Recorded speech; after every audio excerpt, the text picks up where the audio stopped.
promised to my girlfriend, dear, when my business was actually unstable, I'm gonna propose to you. Guess what happened? Are there times where you still doubted yourself? You mean now?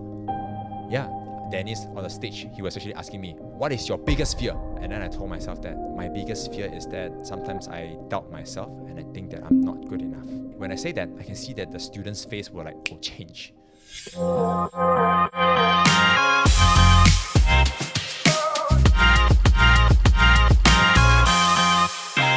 So welcome back to the Influence Show where speaking meets breakthrough.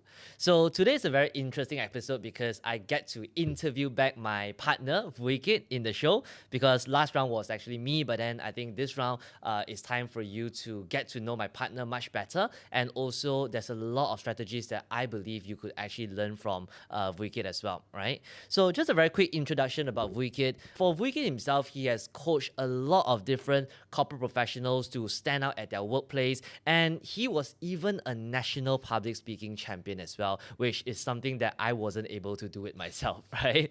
So today's session, I think we're going to go into a deeper strategy on how is he able to actually speak so confidently? How is he able to help a lot of people out there? And not just that, what is the mindset behind a champion communicator? And that is something that we're going to talk about inside this session. So yes, Vui Kit, welcome to your own show as well. Yay, thank you for welcoming me. Okay, so maybe let's start off from the beginning. Tell us a little bit about what were you like before you became a public speaking champion? All this while, I've been someone who is very talkative, very extrovert. You are very introverted. I'm actually very extroverted. So I think since young, I love to talk. But whenever I talk, right, there's actually no structure. It's all here, there, everywhere. So I always tell these stories to my friends, right? So back then, I was actually speaking Mandarin my whole life. And then when I actually got to 12 years old, when we had to choose our secondary school, my mom looked at me and said that, wow, Vui Kit, you are speaking with really broken English, because if you keep this on, chances are you're going to suffer in the future. So what happened was she enrolled me into a school where everyone spoke English, right? So you see, when I'm actually in that school, right, where everyone spoke English, and I'm the only one of the few Mandarin speakers there, it makes me feel really not confident. Every time when I want to speak up, there will always be grammatical error. Every time when I want to make simple requests, there will always be people laughing at me, right? So as time passes by, I slowly developed this mindset that it's uncomfortable for me to speak in English, right? And because of that, I judge myself and tell myself that I can never speak well when it comes to English, right? So I've been hiding myself, and even when I was choosing my university degree, I chose a degree that doesn't require me to speak well, which is chemistry. Just stay in the lab and just work. Yes, I was a chemist, right? So it all changed until at the final year of my university, when I met my first public speaking mentor. His name is Mr. Paul, right? So I had to take this subject called Fundamental of Public Speaking. So when I go into the class, I was really not confident. And then Mr. Paul actually told the class actually one thing that changed my perspective. He said this: who said that you need perfect English to speak well? And he told me this: if you listen to some of the most famous speeches around the world, right, it's not about how good their English is, it's about how they structure, right? So Mr. Paul really made me believe that, hey, it's not about the command of English, it's about your structure. So you see, when I learn about that, right, that's when I started to experiment things. I started to use simple English on how am I able to convince others, hey, it works. And I started to take up speaking roles. And even when I graduated, I even joined Toastmasters as well. And from there, I learned a lot of things and learned how are you able to use simple English to influence others. So one thing leads to the other. And I slowly fell in love with public speaking. And in 2021, one of the years where I had the opportunity to represent my divisions all the way to the national final, and I was able to win the national public speaking champion. So this entire journey really shifted my perspective towards speaking, right? And this is something that I'm really passionate to help Asian speakers or Malaysian speakers who believe that they can't speak well because of their English. And I'm here to tell them that it's not about their English, it's about their structure and also how are they able to connect as well. I really love that, right? So I think that you mentioned using simple English to influence. So can you maybe elaborate more about that? Like, what do you mean by simple English to influence? Right. So nowadays, when people hired me to some of the Fortune 500 companies, right, and to coach their leaders, how do they speak better, on coach their presentations, and even some of our influence inner circle members, when they show me their presentations, I always look at this one thing: how can I make it so simple that teenagers can understand? I always use this, right? Because a lot of people, when it comes to speaking in terms of corporate or when it comes to presentations, they tend to overcomplicate things. They tend to use a lot of corporate jargons. Because maybe they are feeling a bit insecure. So to mask that insecurity, they tend to use a lot of big words like, oh, justifications, dominant, or whatever words that they can actually think of. Yeah. But these words are what confuses people. These words are what snatching your influence away. So how do I define whether it's simple English? I always come back to three things, right? 3S. Short words. Okay, when you're speaking, are you using words that have a lot of syllables, like 4 or 5 syllables? For example, discombobulated. So discombobulated, you actually have 5 syllables, right? So if whatever that you're speaking have a lot of this type of syllables, it's very hard for people to understand you. They have to use a lot of brain power to understand what you just said, right? The second S is actually short sentences. So don't clump everything into one giant paragraphs, right? So I notice that a lot of people, they tend to use and then, so it's like never ending. Again, when audience is listening, right, they have to use a lot of brain power to break down whatever that you have just told them. So what you can do is actually split those sentences into shorter sentences, okay? If you have one, at most 2 commas, it's time for you to add a full stop to break it down. Right? And the third thing is actually the third S is actually short paragraphs. So whenever you're speaking, right, group 1 ideas in 1 paragraph. Do not include maybe 2, 3 ideas in one go. Go for 1 ideas, go deep into the explanations before you move on to the next paragraph.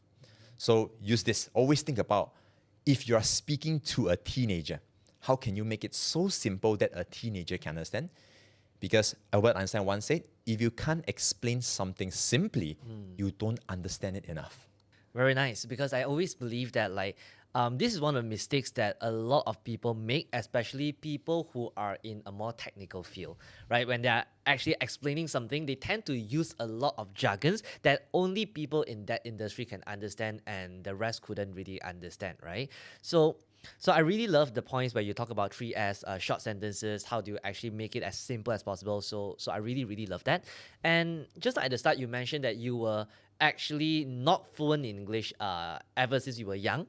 And then how was that journey like in mastering English? Because to me right now, if I don't know, I think that you're from a English educated family, right? So how did you master English and what was the journey like for you? So I have to really, even though I said that sometime in that school I actually get laughed, but I still have to thank that environment. Why? Because that school taught me that, right, if you truly want to improve, you can't just hide. You have to be willing to make mistakes. So I think that what really helps me to improve a lot in terms of my speaking skills, right, the first thing is that the willingness to make mistakes. So you see, a lot of times when people think that, oh, my English is not good enough, so what happens is that they prefer to just keep quiet. Because the safest thing is to keep quiet, right? Because if you don't speak, you're not going to make mistakes. But the catch is, if you don't speak, you're never going to. So you see, back then when I was in the school, right, even though there are people who are laughing at me, even though there are people who are making fun of me, right? But I will always tell myself, it's okay. After they have finished laughing at me, I want to learn from them what was the mistakes that I've made. So this is something that I would tell myself. It's okay, you can laugh at me, but I want to learn about what is the mistake that I've made. So as I actually document all of these mistakes, when I speak, people laugh, I make mistakes. As time passes by, I slowly build that competency, right? And I actually learn more and more. And when everything stacks together, then that's when it becomes, I become fluent. And also the second thing is that you need to look for a platform that allows you to speak, right? So because maybe in our workplace, there isn't much platform, or maybe there are platforms, but they're not that forgiving. It's like when you make a mistake, then you feel that your career is actually at stake. So what happened is that you need to find a platform for our IIC students. We actually create this platform for them to make mistakes. you need a safe space for you to give speeches and also to make mistakes as well, right?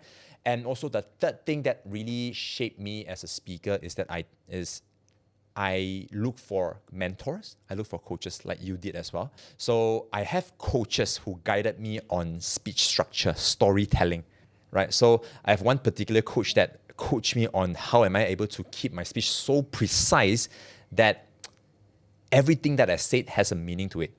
I also have another coach that guide me on how do I pronounce better, how do I sound clearer. And now I also have a coach who guides me on business. In fact, I have several coaches who guide me on business as well, right? So when I have different coaches who guide me on different areas, that's when I am able to learn much faster compared to me trial and error myself. So I really love what you said. Basically, for you to learn how to speak well, three things that I got from you. Number one is your mindset. Don't be afraid to make mistake. Number two is having the right platform for you to speak, and that platform needs to be supportive and forgiving for you, right? And then third one is to have coaches. Okay, so let's break it down into the first part first, where we talk a little bit more about the mindset part, right? Because a lot of times you said that don't be afraid to make mistake. And most of the time, it's easier said than done, right? It's like, oh, they just laugh at me. Don't be worried about how people look at you. But I think that as human beings, we naturally have the kind of tendency that we are afraid of judgment, right? So how do you overcome that fear of public speaking? And how do you overcome the fear of judgment? In fact, this is actually a very good question because public speaking is actually the number one fear that human beings have, right? People would rather to lie at a coffin rather than being the one who gives the eulogy, because the fear is actually on public speaking. So what really caused people to fear public speaking is this, right? First thing, I believe that they are focusing too much on themselves, right? So you see, when they go into a meeting room, when they go into a conversation, they are thinking to themselves, oh, do I look good today? If I speak this, right, would I sound good? Would people think that I'm stupid? So it's all about me, right? So when the mindset is all about you, right, then when you're speaking, you are very self-conscious. You are very self-aware. You are so focused so much on yourself that you're not being present. Then that's when you start to make mistakes and all these things. So I think that the first step to overcome that is to shift the focus from yourself to your audience. How can I add values to the speakers today? What do I need to do to make sure that they understand what I have to say today? Because when you shift the focus onto your audience, right, then all these little things like, do I have ums and ahs? How do I sound? How do I look? Right? It doesn't matter anymore because your focus is on your audience. So I think that that's the first thing. And I think that the second thing is this: the mindset that makes people feel nervous is that they don't allow themselves to make mistakes. They think that they should not make mistakes. Right? So a lot of people go into the room that they think to themselves, I must not make mistakes. I must be able to answer everything. I should be able to do this. So you see, when they have a lot of must, a lot of should, all these unreasonable rules that they set for themselves, right? But let me ask you this. Human beings, we tend to make mistakes, right? Yeah. Even we speak 100 times, definitely there are times where we can't answer certain questions. So what if you can shift the mindset to, all right, I am a human. I will do my best in preparations. I will control whatever that is in my control, but whatever that I can't, I will just be open about it. I will just be authentic about it. So when you have this mindset, okay, let things flow and all these things, right, it takes away the pressure from yourself. And even I see that even though sometimes when I run a trainings, right, I think that there was one time I ran a training to a group of finance personnel, right? So instead of trying to fake to be perfect, right, I start off the sessions by telling them, okay, guys, let me tell this one thing. I know nothing about finance. You guys are the expert, okay? But today we are gonna explore about how can we make you a better presenter so that you're not just focusing on telling numbers, you are also sharing inspirations to others. So you see, when I open up, be vulnerable, open up to, I don't know much about finance, but I'm here about presentations, then you remove that pressure from yourself. You don't have to hide, you don't have to pretend anymore. Yeah. So I think that these are the two mindsets that really you need to have in order to overcome that fear in you. Right.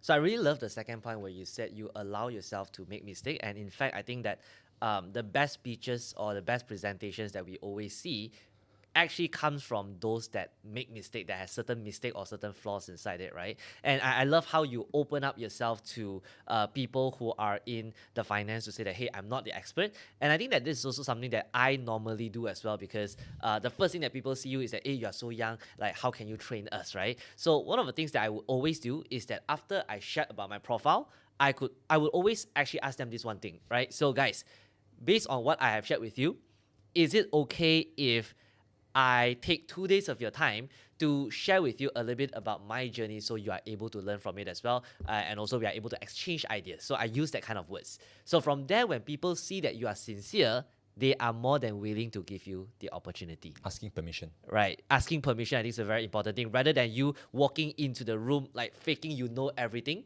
that is where like people don't want to actually give you that kind of permission. Right.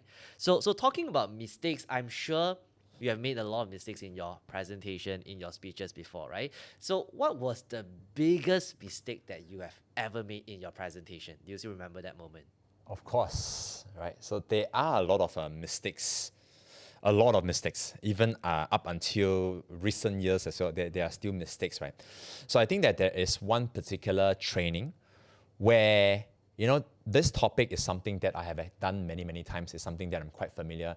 So when I was preparing it, I thought that, hey, this training, people are going to get it. No problem at all. Right? So I was very confident. I prepared my slides, and then I started to teach. So one thing I noticed that the more I go, the more I see that the audience face starts to get confused. Right? So one mistake that I did back then was I was trying to rush things. I didn't address it, like stop the presentation and to ask them, do you guys get it? Right? Probably because of the fear of, hey, what if I found out that they really don't get it, right? So and of course that training didn't end up as good as I expected. At the end, people were lost, and then some get it, some don't get it, and at the end of that session, I actually felt really bad as well. I was actually beating myself down. I was like, oh, how come I'm still, as a speaker, I'm still making such mistakes, right? Do I even deserve to be a speaker, right? Should I even speak? Should I relearn how to speak? So I think that one biggest lesson that I've learned here is this. Of course, when you're speaking, right, you have to be connected with the audience, meaning that point things out, address the elephant in the room. If you notice that people are not getting it, address it. What are they not getting it? And then rectify it immediately. Change a way to address it instead of just focusing on getting it done on time. And the second thing is this, right? If let's say you did your best and people still don't get it, right? It's important for us to learn how to move on. So you see, after that sessions, right? Yes, some of them, they don't get it. So what happened is that the next day, what I did with them, we did a teach back session. We find a way to get them to understand it, right? So fortunately, the second day, they are able to get it much better, right? So yes, find things to remedy it. And also the same thing is document this mistake so that the next time you learn, how do you deliver much better, right? So that's one of the biggest mistakes as well. Right. So I think that the fear that you talk about, the nervousness, a lot of people out there, they are able to relate it as well. And especially I think when we are really nervous, we just hope that the presentation ends right even before we started, right? And that's why sometimes we even go like a bullet train to share our thoughts. So definitely I think that slowing down and also seeing how the audience respond to it is extremely crucial, right? And I love you actually said this before. I still remember there was this one time you said this. Most people are okay to speak, but afraid to see their message lands. Right? So that's why a lot of times like they speak and then they don't pause and then they don't check in with their audience because they're afraid that the audience doesn't agree with them or doesn't get it, right? So for people who are extremely nervous, who are extremely fast in their presentation just because they are unaware of that, what are some of the advice that you could actually give to them? So I think that the most important thing for engagement, right, is that you need to be present. If you're not present, right, you just want to focus on finishing the entire thing. So how do you be present, right? So one of the things that I think I do, and also I see that you do as well, is that before the presentations, before going up to the stage, I actually have some routine as well. I will go to behind the banner. I will actually go to some empty room, right? I will just close my eyes and take a few deep breaths and to visualize myself on the stage, right? Visualize myself on a stage, and also do a mental rehearsal on what I want to say later on, what I want to say for the opening, what I want to say for the closing, what I want to say for the ending as well. So this is to put us in a more present state. Right? So it makes a whole difference because when you are much more present when you're on the stage, right, you can sense people better. You are there to listen, you are there to observe, right? Because you are fully present. So I think that the routine before you go onto the stage, which is the breathing routine and also visualize. This is the first thing. And before that, can you elaborate a little more about mental rehearsal? Right? How do you normally do that? Okay, so I think the mental rehearsal is something that I've learned from this guru called Brendon Burchard, right? He talked about high performance habits, right? So before he go into every meeting, right, he will actually do this thing called release tension, set intention. Okay, so what happens is that he will close his eyes, he will take a few deep breaths, and then he will start to tell himself this word, release, release, release, release, release. Just keep on repeating it. It's to release whatever stress and tension that has been going through. And then he would then spend the next half of the sessions to set the intentions. For example, he think about, how do I want the meeting later on to become? How do I want the talk later to become?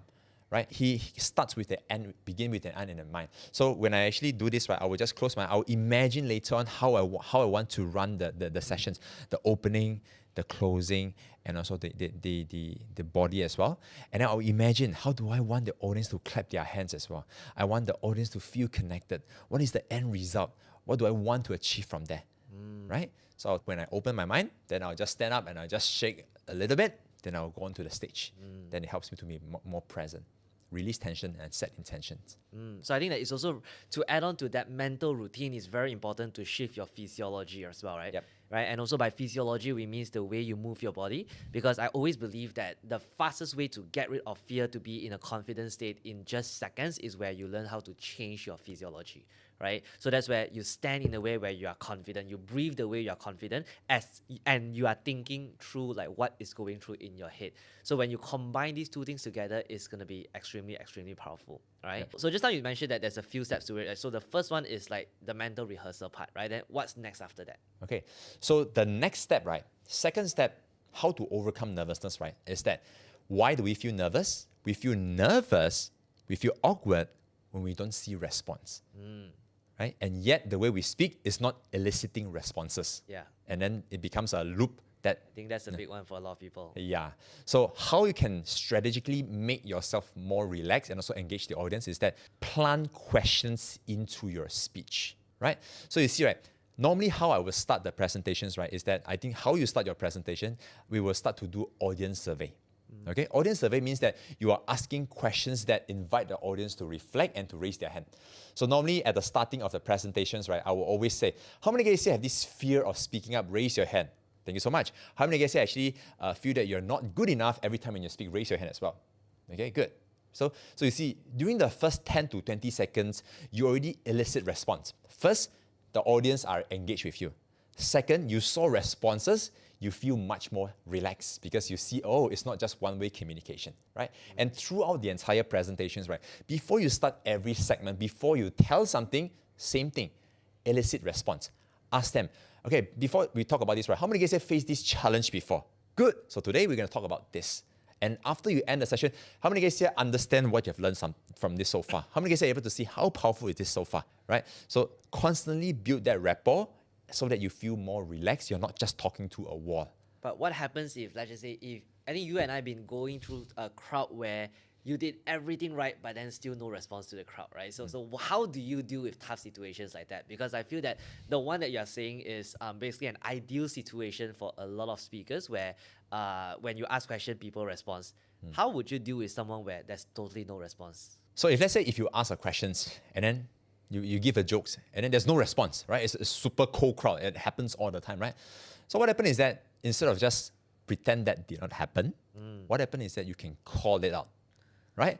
So normally, I like something that you did and also something that I did as well. Like when you shared your achievements, you share your journey, right? And then people just went quiet. Yeah. And then we will all normally say this, well, you guys are such an amazing audience, right? Because normally when I shared about this, right, people will just give us a round of applause. Then people will just start clapping, right? Woo, people will start clapping. So you see, right, even when there's no response, you can use that to get response as well. Call it out like, wow, you guys have not had breakfast, is it? Because you guys are super quiet. Can you guys do it again, right? Yeah, and just getting that again, right? So, and also the second thing is also to get their permission. So it's like, for example, guys, telling them how to behave. So guys, is it okay that in these sessions, when I ask you a questions, I want you guys to just respond to me?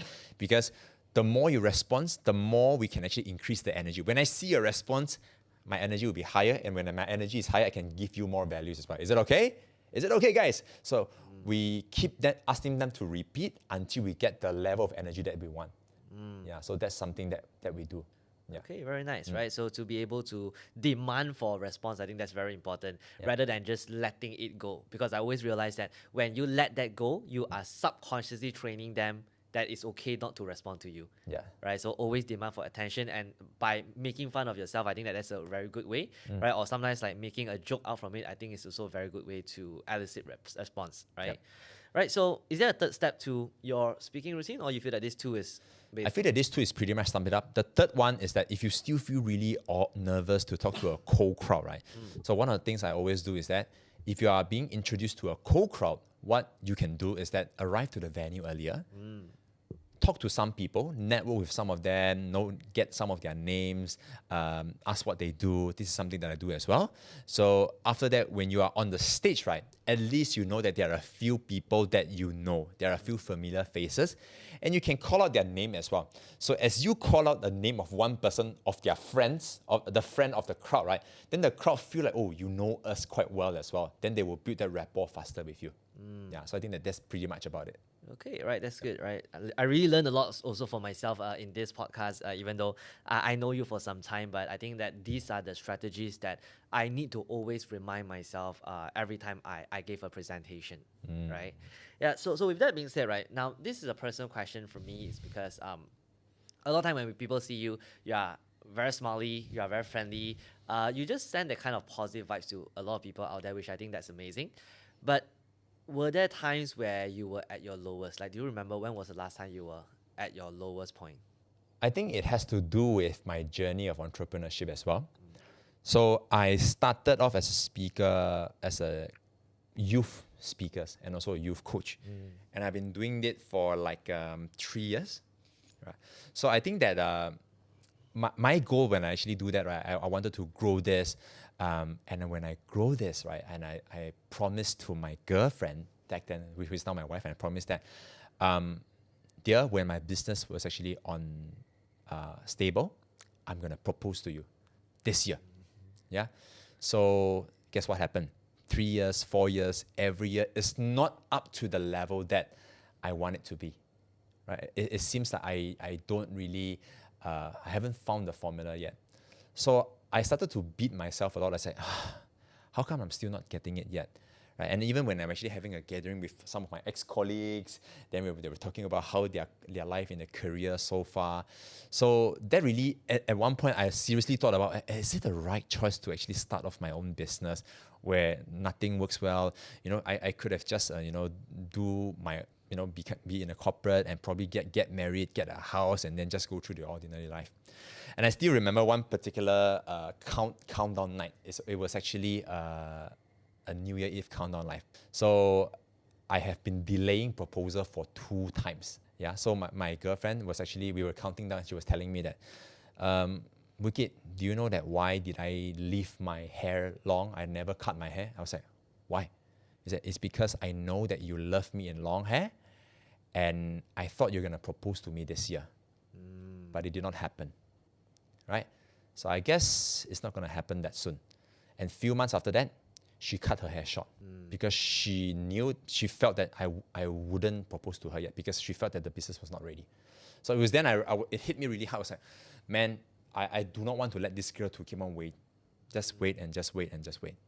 So back then, I still haven't found the winning formula yet, but I told myself that I really want to propose to this girl, right? And surprisingly, after propose and then after that, slowly things started to get better and better. So I feel that what really helped me to get through these tough times is that I have a really supportive girlfriend who is now my wife. Yeah, she is the one who believed in me so much right?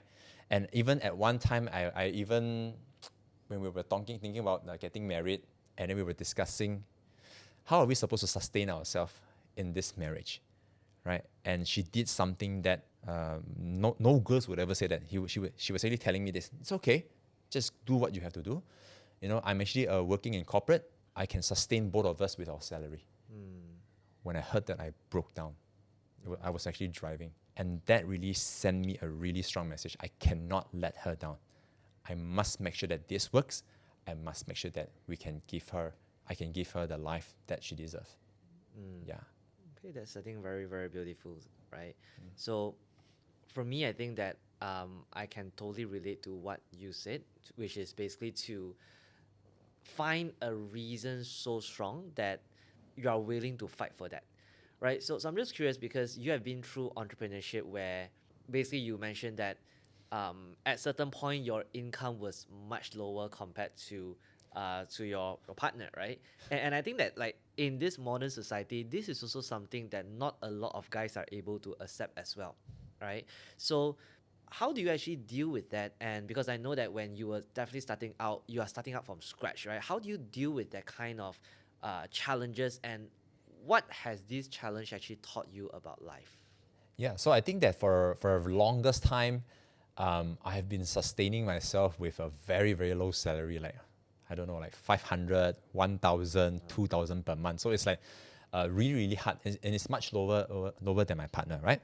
So how do I deal with that, right? And also for people who want to start off their own business as well, right?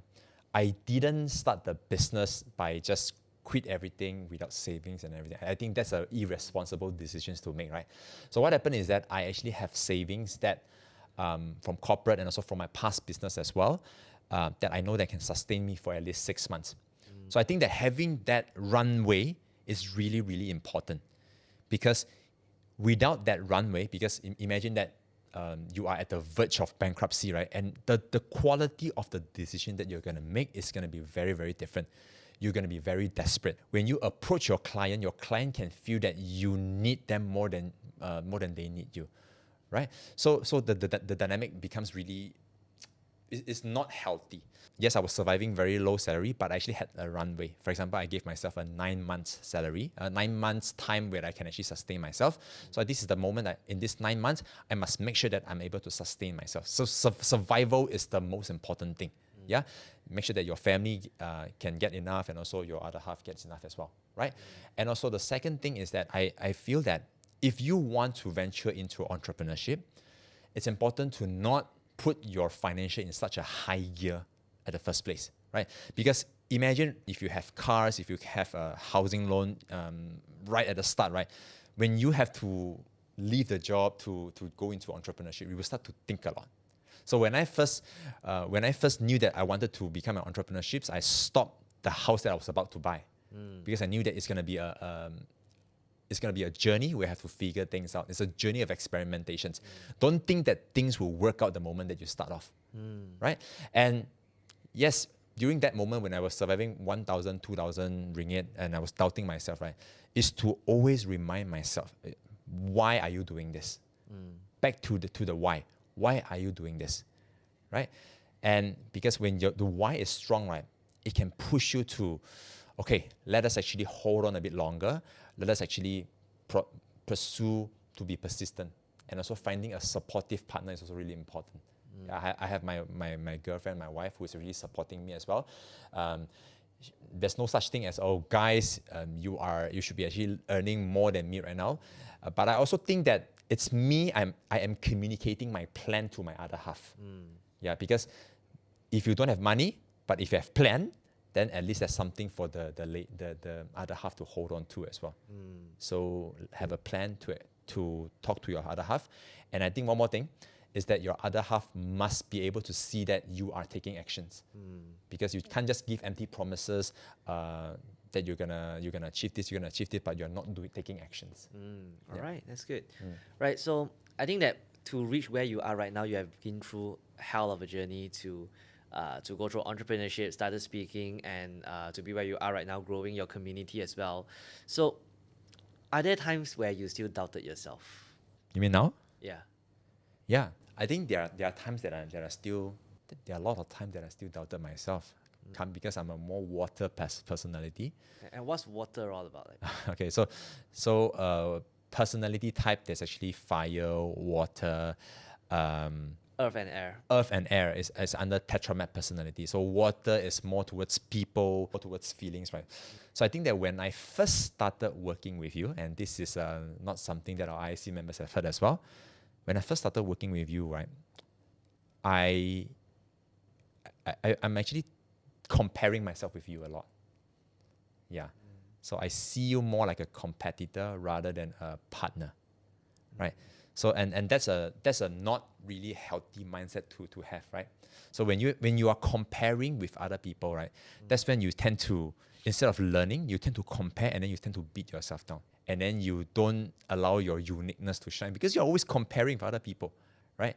So there are moments like that when I still compare with you, with other people, with other entrepreneurs, with some other people. So that's the first thing. And also the second thing is that sometimes when I delivered a talk, delivered a speech, and it's not up to the level that I want, I start to beat myself down, right? So how do I really overcome that, right? Is to really acceptance of myself, right? Is to accept of who am I, is to be open about it as well. And I think that there's one moment that really I remember a lot is during one of the NLP classes where we invited someone to break through our students, Dennis, our friends, right? And then he said this, okay, let us do a demo on you first, Vui Kit. Okay, so I was actually on the stage. I would have to do a demo in front of our speakers, in front of our students, right? So Dennis on the stage, he was actually asking me, what is your biggest fear? And then I told myself that my biggest fear is that sometimes I doubt myself and I think that I'm not good enough, right? So when I say that, I can see that the students' face were like, oh, change. I was like, huh? Then when we go back home that day, right, a lot of them, they posted in the chat. Their biggest learning for that day, right, is actually they realized that even the best of us, which is their coach, which is me, also have little voice. And even some of them cried as well. So I think that being vulnerable and owning up to what you are feeling inside and not to hide things, not to pretend, helps us to overcome that and make us more authentic. When you are no longer have some things to hide, you feel so much at ease. This is just me. I have nothing to hide. I'm not perfect, but I'm just here to do my best. Right. I think that I've been through that moment. That was one of the most beautiful moment that I have ever seen, right? Because even for me, I was shocked as well, right? And that turned out to be one of the best moments, not just for me, but for a lot of our students as well, because I think that was the feedback that they actually give, that you were so real, you are not afraid to show your fear in front of them. So I think that like that was one of the best moments that I have ever witnessed in you, where I saw your vulnerability, right? Thank you. And it also reminds me that at the end of the day, right, whether we are in a position of being a trainer or a coach, at the end of the day, deep down in our core, we are all human beings, right? And human beings crave for connection. Human beings have vulnerabilities as well. We all have our own fear. So when we actually show our fear and we admit that we have flaws and fears, that's where people relate to us better, right? So I really enjoyed this conversation with you, and I think that I learned a lot from you as well, right? And this one question that I would like to ask, because you have definitely been through a lot of big stages speaking. So if you could go back to that younger version of yourself, what would you say to this person right before this person walk up on that stage? Wow. Okay. So if I can actually meet back my younger self right before I go onto the stage, right, I would still tell that person, don't focus so much on being perfect. Don't focus so much on your structure. Don't focus so much on using the right words. Focus on the audience and be authentic, because nothing is more powerful than you being the most authentic self to share with others, because that's what people like to see. Because in this era where everybody tries to be perfect, people who are being authentic to share, and those are the people who would actually inspire a lot of people out there. So I would tell the persons that be yourself. Don't be afraid to make mistakes, because sometimes your mistakes is what makes you attractive, what makes you unique. That's the Very advice I would nice. give to the youngest. Very nice, right? So with that being said, guys, I really hope that you enjoyed this session with Vui Kit. I really hope that you take away a lot of diamonds, which I certainly do as well. So if you enjoy episodes like this, don't forget to follow us, click the like button, and to share it out to someone who needs this, because you never know that one message could eventually inspire people, right? So with that being said, I want to thank you for your time, right? And I want to thank all the viewers for your time here as well. And yes, that is basically it for our second episode. And we look forward to bring you more content about influence, about persuasion, about breakthrough as well in our next session. So with that being said, thank you so much for listening, and I'll see you guys here very, very soon. See you. Thank you.